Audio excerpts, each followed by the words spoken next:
बिस्मिल्लाहिर्रहमानिर्रहीम अस्सलाम वालेकुम। आज आपके साथ हलीम की रेसिपी शेयर कर रही हूँ। रेशेदार हलीम बनेगा, बहुत मज़ेदार बनता है और देगी स्टाइल का हलीम बनेगा। घर के मसालों से बनाऊंगी। जो लोग पहली दफ़ा भी हलीम अगर बना रहे होंगे उनके लिए ये रेसिपी बहुत आसान है, बहुत मज़े की है। तो आपने इस रेसिपी को मुकम्मल देखना है। रेसिपी अच्छी लगे आपने लाइक भी ज़रूर करना है। तो चले मज़ेदार सा रेशेदार देगी हलीम बनाना शुरू करते हैं। हलीम बनाने के लिए हमने मुख्तलिफ़ तरह की दालें ले ली हैं, जिसमें मूंग की दाल है 1 पाव और तमाम दालों का रेशो 1 पाव है सिवाय माश की दाल के। ये माश की दाल है और ये आधा पाव है। चावल भी 1 पाव हैं और जो आपको नज़र आ रही है ये मैंने साबुत जो ली है ये भी 1 पाव है।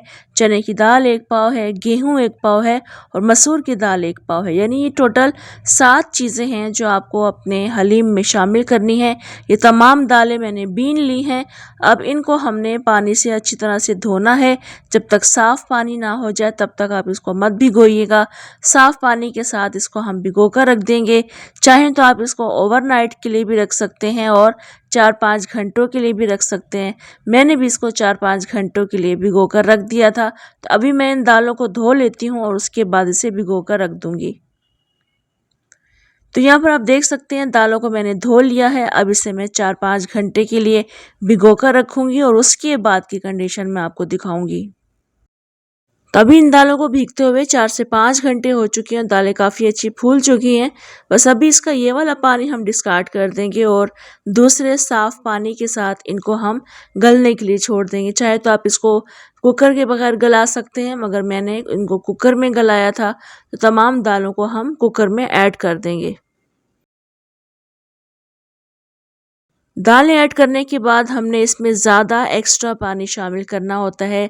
दाल के लेवल से थोड़ा सा भी ऊंचा पानी नहीं रखना, आपने इसमें काफ़ी ज़्यादा ऊंचा पानी रखना है।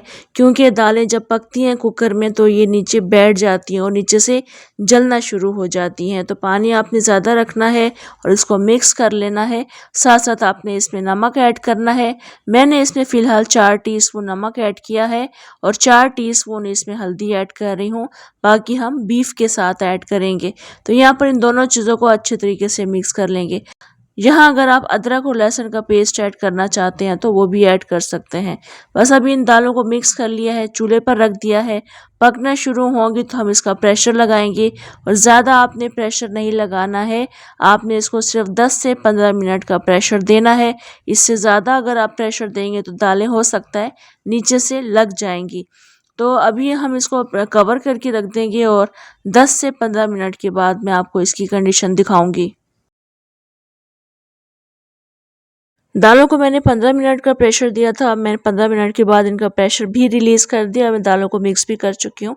आप देख रहे हैं यहाँ पर दालें काफ़ी अच्छी गल चुकी हैं, मगर काफ़ी ज़्यादा थिक हैं। तो अभी मैं इनको थोड़ा सा पानी डालकर ब्लेंड कर लूँगी हैंड ब्लेंडर से। आप इसको पानी डाल कर ग्राइंडर जग में भी ब्लेंड कर सकते हैं या फिर अगर आप घोटनी से घोटना चाहें तो घोट सकते हैं। अब हम हलीम के लिए मज़ेदार सा मसाला बनाएंगे, जिसके लिए आपको नज़र आ रहा है जायफल और जावित्री। जायफल का आप पीस देख सकते हैं, मैंने आधा लिया है और जावित्री के पीसेस आप देख लें मैंने 4-5 लिए हैं। इतने ही आपको लेने इस मसाले के लिए, जितना हलीम मैं बना रही हूँ ये काफ़ी रहते हैं। साथ साथ आप इनमें दूसरे मसाले भी देख लें। तो यहाँ पर हमने हरी इलायची लेनी है 12 से 15 अदद। 3 टीस्पून मैंने साबुत ज़ीरा लिया है। 4-5 आप इसमें दालचीनी के टुकड़े ले लीजिएगा। 1 टीस्पून टाटरी है और 4-5 बड़ी इलायची हैं। अभी जो जायफल जावित्री है इनको भी हमने इन तमाम मसालों के साथ बिल्कुल बारीक पीसना है और पीसने के बाद हम इसको हलीम में ऐड करेंगे, मगर उससे पहले हम हलीम के लिए प्याज को ब्राउन कर लेंगे।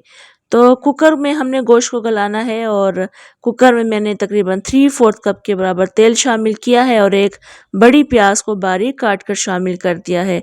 प्याज को मिक्स कर लेंगे और प्याज को हम हल्का सुनहरा कर लेंगे। प्याज हल्के सुनहरे रंग की हो चुकी है। अब हमने बीफ ऐड करना है। बीफ की क्वांटिटी तकरीबन 2 किलो है। सेम रेसिपी से आप मटन और चिकन का हलीम भी बना सकते हैं। बीफ ऐड करने के बाद हमने इसको तकरीबन 3-4 मिनट के लिए प्याज के साथ ऑयल के साथ फ्राई करना होता है। तो इसको हम पहले फ्राई कर लेंगे, उसके बाद हम इसको अदरक लहसुन ऐड करने के बाद फ्राई करेंगे। गोश्त को ऑयल के साथ फ्राई कर लिया है। अब हमने इसमें 4 टेबल स्पून के बराबर लहसुन का पेस्ट ऐड करना है और 4 टेबल स्पून के बराबर ही अदरक का पेस्ट ऐड करना है। ये हम ज़्यादा इसलिए ऐड कर रहे हैं क्योंकि हलीम की क्वांटिटी ज़्यादा है।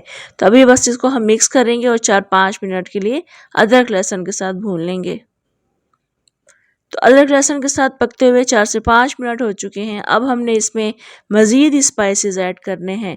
यहाँ पर भी हमने नमक ज़रूर ऐड करना है। तकरीबन 4 टीस्पून ही नमक मैंने यहाँ पर ऐड किया है। मिर्ची मैंने इसमें 10 टीस्पून ऐड की हैं। 10 टीस्पून इसमें कुटा हुआ धनिया ऐड करेंगे और 4 से 5 टीस्पून मैंने इसमें हल्दी ऐड कर दी है और वो मसाला जो हमने ग्राइंड कर लिया था वो ऐड कर देंगे और तेज़ पत्ते भी ऐड कर देंगे। और अब इन मसालों को हम काफ़ी अच्छा मिक्स करते हुए कुक कर लेंगे तकरीबन 4 से 5 मिनट के लिए। इन मसालों के ऐड करने के फ़ौरन बाद ही आपने गोश्त को गलाने के लिए पानी शामिल नहीं करना होता। बस पहले हमने मसालों को भूनना है, उसके बाद हम गोश्त को गलाने के लिए पानी शामिल करेंगे। मसालों को मैंने भून लिया है इस वक्त। अभी हम इसमें पानी शामिल करेंगे गोश्त को गलाने के लिए। तो 4 से 5 गिलास के बराबर मैं पानी शामिल करूंगी। ज़्यादा पानी शामिल करेंगे क्योंकि हमने इसमें गोश्त को काफ़ी अच्छा गलाना है। घोटने की मदद से मैं इनको घोटती हूँ ताकि रेशा अलग हो जाए। चौपराइस मत कीजिएगा वरना रेशा टूट जाएगा, या फिर हाथों से भी आप इसको आसानी से रेशा कर सकते हैं अगर गोश्त गला हुआ हो। प्रेशर दे देंगे 20 से 25 मिनट का और उसके बाद हम इसकी कंडीशन आपको दिखाएंगे। तो इस वक्त 25 मिनट हो चुके हैं और बेहतरीन गोश्त गल चुका है। आप देख सकते हैं यहाँ पर पानी जितना भी आपको नज़र आ रहा है ये हमने दालों में शामिल करना होता है और गोश्त को हम इस शोरबे में से निकाल लेंगे। दालों को मैंने घोट लिया था और बड़े पतीले में करके इसको बराबर वाले चूल्हे पर रख दिया था पकने के लिए। दालें हल्की हल्की पक रही थी।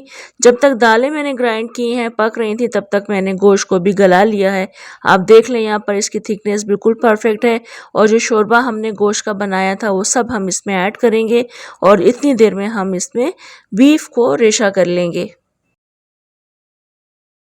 तो बीफ का कौरमा हमने इसमें शामिल कर दिया है। मिक्स कर लेंगे अच्छे तरीके से।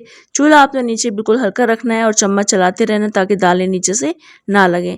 इसी दौरान मैंने बीफ को भी रेशा कर लिया था और आप देख सकते हैं बिल्कुल बारीक रेशा हुआ है। इसको मैंने घोटने की मदद से घोटा है, यानी आप बिल्कुल हल्की सी भी घोटनी इसके ऊपर लगाएंगे तो ये रेशा हो जाता है। बहुत आसानी से हो जाता है, मेहनत बिल्कुल भी नहीं है, बहुत कम टाइम लगता है। तो ये बीफ ऐड करने के बाद भी हमने इसको काफ़ी अच्छा मिक्स करना है और मिक्स करते रहेंगे। साथ साथ हम इसमें बाकी चीज़ें भी ऐड करेंगे। तो यहाँ पर आप देख सकते हैं मैंने बीफ को मिक्स कर लिया है दालों में। आप देखें यहाँ पर अलग अलग रेशा बीफ का नज़र आ रहा है और अब इनके लिए हमने भगार तैयार करना है। घी और प्याज का भगार लगाएंगे। घी पसंद नहीं करते तो ऑयल में भी लगा सकते हैं, मगर ये आपने लास्ट में ज़रूर लगाना है प्याज का भगार। इसकी वजह से हलीम का जायका बहुत ज़्यादा बढ़ जाता है। साथ साथ हमने इसमें अभी पिसा हुआ गरम मसाला भी ऐड करना है।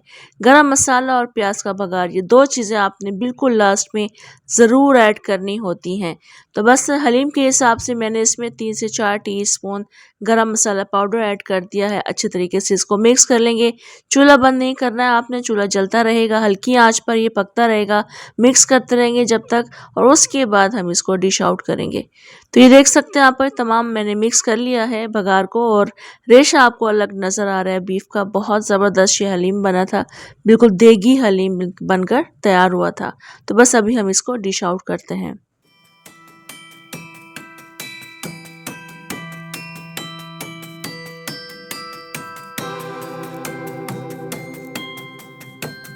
हलीम को हलीम की लवाजमात के साथ सर्व करेंगे। पुदीना स्प्रिंकल कर दिया है, हरी मिर्चें, अदरक और ब्राउन प्याज ऐड करेंगे और साथ साथ लीमू के साथ सर्व करेंगे। बहुत आसान सी बहुत मज़े की देगी हलीम की रेसिपी है जो कि आप आसानी से घर पर बना सकते हैं। ज़रूर ट्राई कीजिएगा, रेसिपी पसंद आएगी। कमेंट लाइक शेयर भी आपने ज़रूर करना है। इजाज़त दें मुझे, इंशाल्लाह दोबारा आऊँगी एक और बहुत मज़ेदार रेसिपी के साथ। अल्लाह हाफिज़।